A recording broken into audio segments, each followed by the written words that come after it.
Bonjour tout le monde, j'espère que vous allez bien, que aujourd'hui on est, je crois, mercredi, donc voilà, j'espère que tout le monde va bien. Moi ça va, voilà, il fait froid, mais bon, c'est la période. Donc voilà, alors aujourd'hui je voulais vous faire une petite vidéo parce que j'ai trouvé ça intéressant. Quand je vous fais des vidéos, c'est parce que moi, ça m'intéresse et je voulais vous le partager. Alors, évidemment, je suis quelqu'un qui fait des recherches et j'essaie de comprendre et je trouvais ça super. Alors, j'ai mon qui sent bon là. Le diffuseur, j'adore ça, avec une odeur en plus, vous voyez. Voilà, je me suis acheté ça, ça s'appelle le. Enfin, je sais plus ce que c'est, ça sent bon, hein. C'est c'est floral. Ah, c'est de l'oranger. De l'orange. Ça sent bon, hein. Donc voilà, un petit plaisir.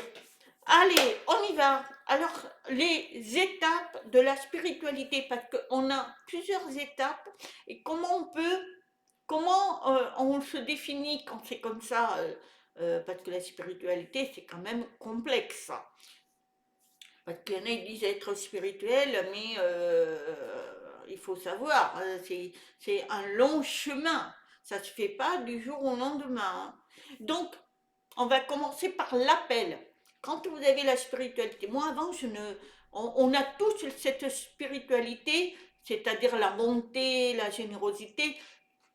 Ça commence par là déjà, mais après, ça évolue. Moi, j'ai évolué au fil des années. Alors, l'appel, c'est quand vous commencez à remarquer des signes tels que des séquences de nombres, donc 11, 10, 10, toutes ces choses-là. Alors moi, c'est souvent 3, 3 ou 4, 4, parce que je me réveille toujours là, ou 0, 0, 0, 0. Voilà, minuit. Ça m'arrive, ça.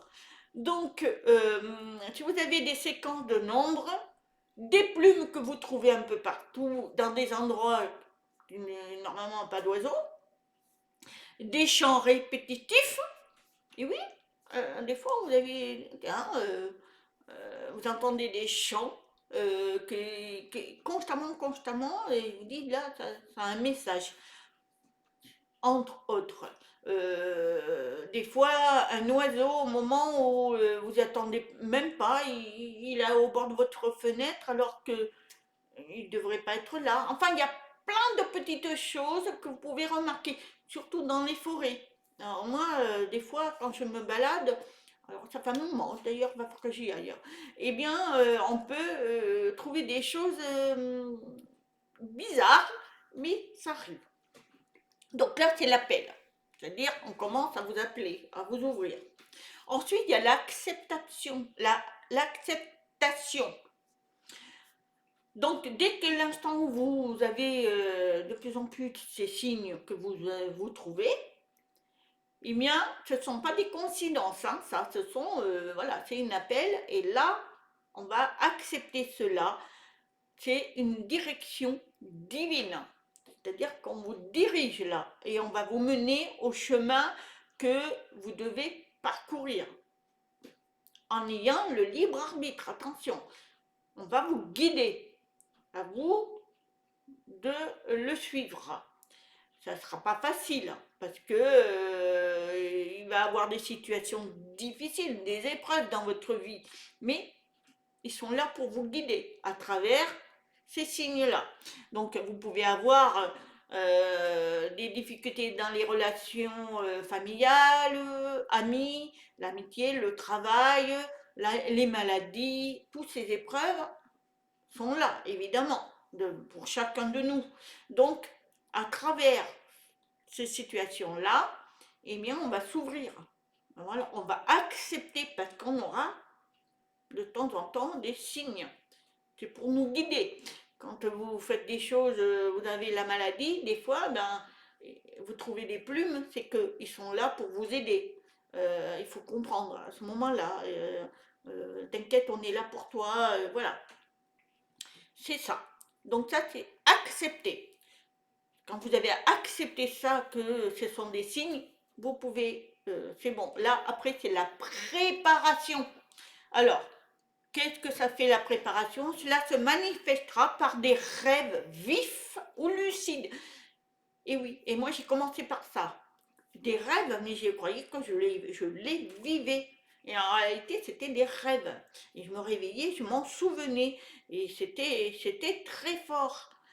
Vous pouvez avoir des suivis, des séquences numériques quand vous avez des épreuves de la vie, des séquences numériques, des heures miroirs, hein, mais sans arrêt, sans arrêt, sans arrêt.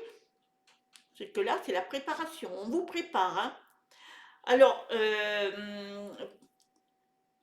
il y a malheureusement dans ces préparations des humiliations, des rejets, des problèmes de santé, familiaux et tout. Et oui, malheureusement, quand vous en êtes là à la préparation, c'est que vous allez avoir de plus en plus des épreuves, pas forcément, mais et là, ça va être compliqué, parce que ça peut être aussi financière. Alors là, surtout de nos jours, hein, ça va être très compliqué. Et c'est là que vous allez vous apercevoir les vrais amis, la vraie famille, les gens autour de vous, les collègues et tout. C'est là que vous allez vous apercevoir s'ils sont avec vous ou pas. Parce que des fois, vous pouvez être seul. Parce que vous évoluez, vous êtes en préparation, vous n'avez plus les mêmes idées, les mêmes choses que vous aviez avec votre famille ou vos collègues, et tout ça, avant. Vous évoluez, c'est une préparation. Donc des fois, vous pouvez rester seul. C'est-à-dire que on vous rejette. Bah, moi, t'es trop spirituel, maintenant, c'est bon, j'ai plus besoin. C'est pas ça. C'est que vous changez. Parce qu'on vous guide à travers l'amour, le respect. Ce que vous aviez avant, mais moins, ça va se développer. Donc ça, c'est important. Et quelquefois, vous allez avoir des moments très très durs. Parce que les gens que vous avez aimés ou, s'en vont, s'éloignent de vous. Et vous pouvez... moi, j'ai vu des personnes qui s'éloignaient. Hein. Alors, moi, j'ai toujours eu des amis fidèles. J'en ai pas eu beaucoup, mais beaucoup d'amis fidèles. Après, j'en ai perdu par la mort. Hein. Ils sont partis. Et il y en a, ceux que je connais sont comme moi. Ils ont évolué de la même manière. Donc, super, ça fait des années. J'en ai une, ça fait, ah, sans vous mentir, j'avais 7 ans, non, ça fait plus de 20 ans. Hein. Donc, oui, c'était une collègue qui est devenue une super amie. On est loin, mais voilà, c'est une super amie. Et après, j'en ai d'autres. Et j'ai eu les connaissances maintenant que sont comme moi. Mais après, on va vers des personnes qui sont comme nous. Et oui, c'est comme ça. Alors, évidemment, quand vous en arrivez là et que beaucoup se dispersent de vous, vous devenez fou parce que vous dites, mais pourquoi les gens, j'avais des super personnes et voilà, et parce que j'ai des idées comme ça, c'est pas des idées, c'est qu'on vous dirige.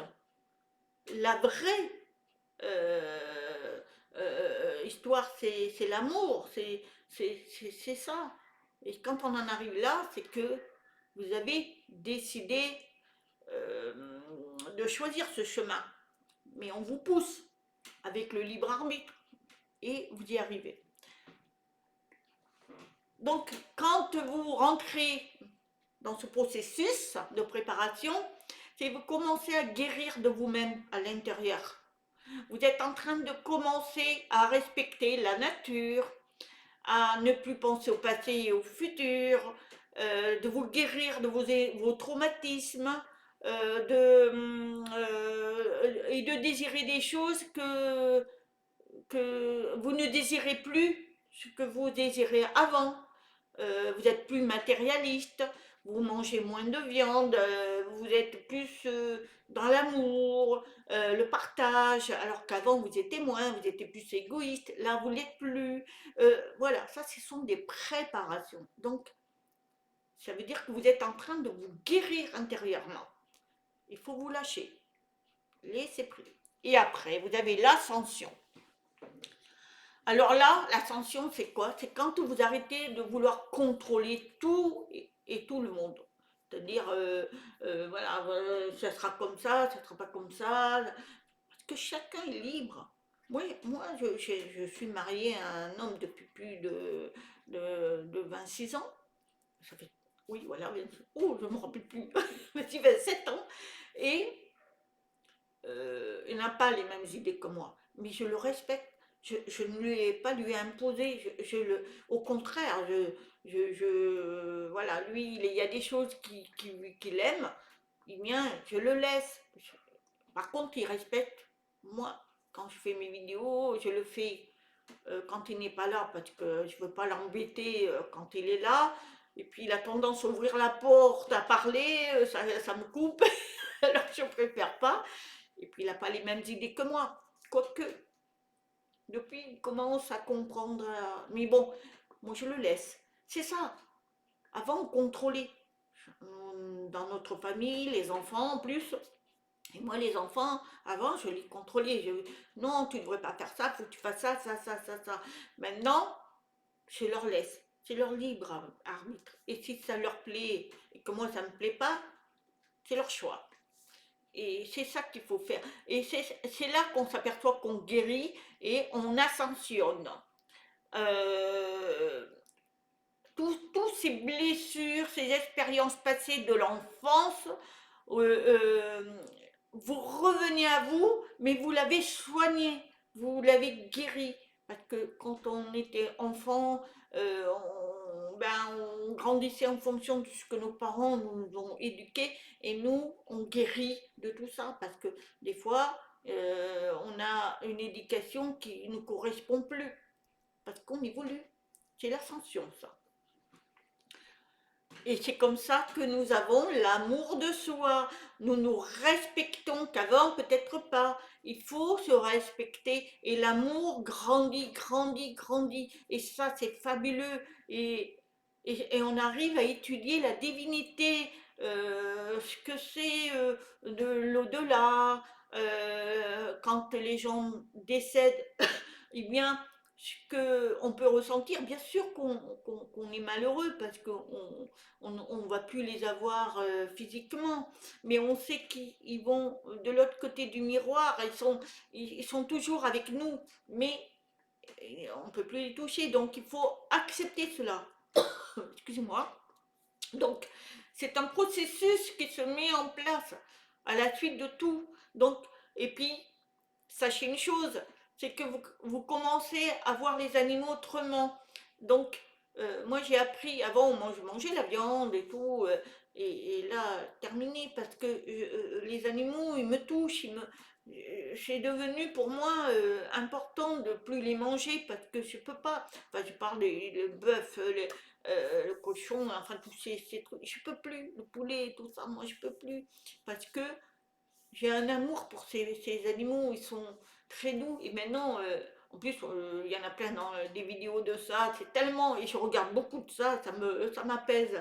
Les animaux, pour moi, c'est important.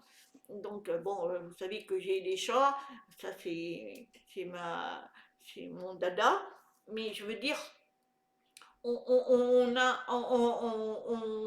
réalise qu'on est un avec les animaux, avec les plantes, les arbres, les pierres. Moi, avant, je n'étais pas sensible à tout ça.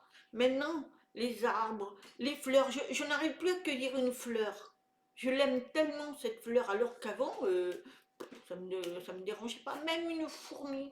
Alors par contre, ne me demandez pas pour les araignées, je n'arrive pas à les... une petite anecdote, j'avais une araignée. Alors là, fou, hein.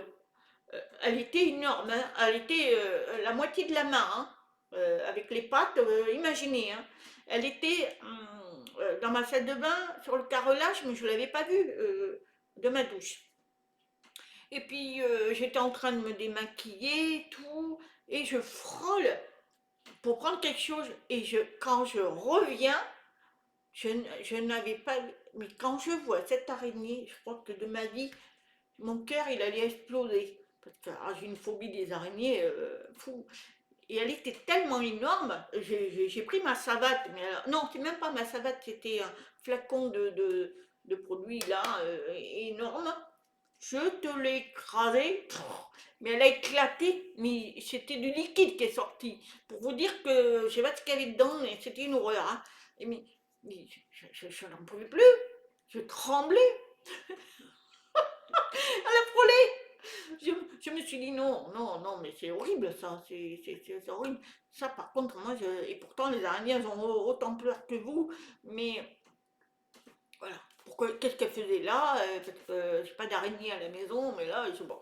euh. Alors on dit que l'araignée c'est une transformation.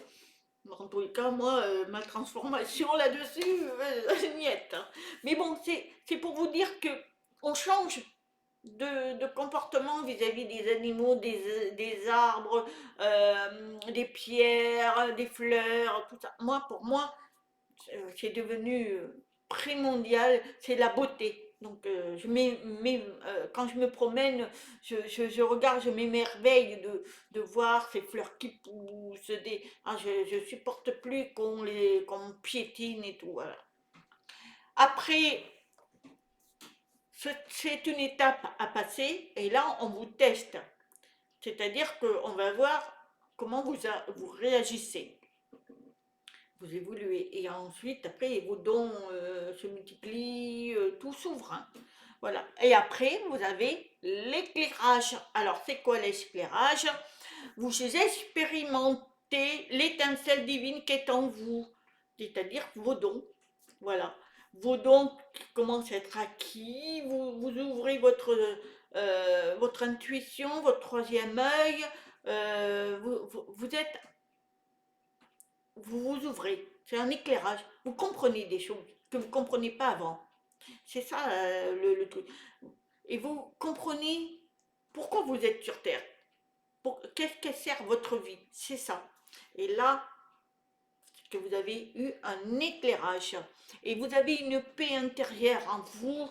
Vous commencez à comprendre que les conflits ne vous appartiennent plus. Vous ne voulez plus être dedans. Vous voulez être plus dans l'amour, la paix, la sérénité. Vous ne jugez plus, enfin, vous essayez de ne plus juger les gens, d'évoluer quoi, avoir un bonheur et une joie. Quand vous avez ça, vous êtes déjà éclairé. C'est la transformation, ça. Et le service, alors le service, eh bien, vous avez la sagesse et l'expérience et vous aidez les autres, vous la partagez aux autres et vous aidez les autres. Et pour vous, c'est le plus important de votre vie, c'est partager, c'est aimer et donner. Et quand vous avez compris tout ça, eh bien voilà, vous avez tout réussi. Donc je vous dis, hein, pour en arriver à tout ça, il faut l'appel, l'acceptation, la préparation, l'ascension et l'éclairage. Et ensuite, le service. Et le service, c'est aimer son prochain. C'est le but. En fait, on était là pour ça. On n'est pas venu sur Terre pour faire le mal. On a le libre arbitre. Il y a le mal et le bien. Chacun choisit. Moi, évidemment, j'ai rencontré des bonnes personnes, mais j'ai rencontré des mauvaises personnes. J'ai fait des choix. Pas que tout le monde. Hein. Il y a des bonnes et des mauvaises. Mais c'est à vous, en fonction de votre éducation, évidemment. Mais j'ai rencontré, il y a des personnes qui ont eu une vie pourrie, hein, de violence, tout. Mais si au fond d'elle a choisi le mal, c'est parce qu'elle veut bien. Parce qu'elle peut choisir le bien. Et le bien, c'est pas retransmettre ce que la personne qui l'a éduqué fait. Je vais parler des viols. Si par exemple dans la famille il y a l'inceste, eh bien la personne qui l'a subi, l'enfant, en grandissant, il paraît que la plupart du temps, il le retransmet dans sa propre famille, dans ses propres enfants et tout. Eh bien, parce que pourquoi? Parce qu'on l'éclaire, on essaie de l'aider. Mais si lui décide de faire pareil parce qu'il ne veut pas progresser, il veut rester dans sa souffrance, parce qu'on guérit quand même, hein. Enfin, on guérit, on évacue ça. Eh bien, si la personne ne le veut pas, c'est tout simple, c'est qu'elle va retracer la même chose. Et il y en a d'autres, au contraire, qui vont évoluer dans le bien et qui disent non, ça ne se fait pas. Et il va être éclairé pour être dans le bien, il va évoluer et voilà, tout va se mettre en place. En fait, on a tous un libre arbitre, voilà, c'est le but de notre vie, c'est faire des choix. Soit vous faites mauvais, soit bon. C'est pour ça que dans la vie, on a des bons personnages qui viennent et des mauvais. À vous d'évoluer. Voilà, c'était un petit sujet que je voulais partager avec vous. Voilà, j'espère qu'elle vous aura plu. C'est important de le savoir parce que comment j'ai des dons, comment si les dons ne viennent pas comme ça, hein. On les a tous depuis la naissance, mais il faut le travailler. Il faut l'éduquer et puis prendre les bonnes décisions. Et là-haut, on vous aide. Voilà, c'est un apprentissage. Je vous souhaite une très très très bonne journée. Je vous dis à très bientôt. Namasté, je vous aime.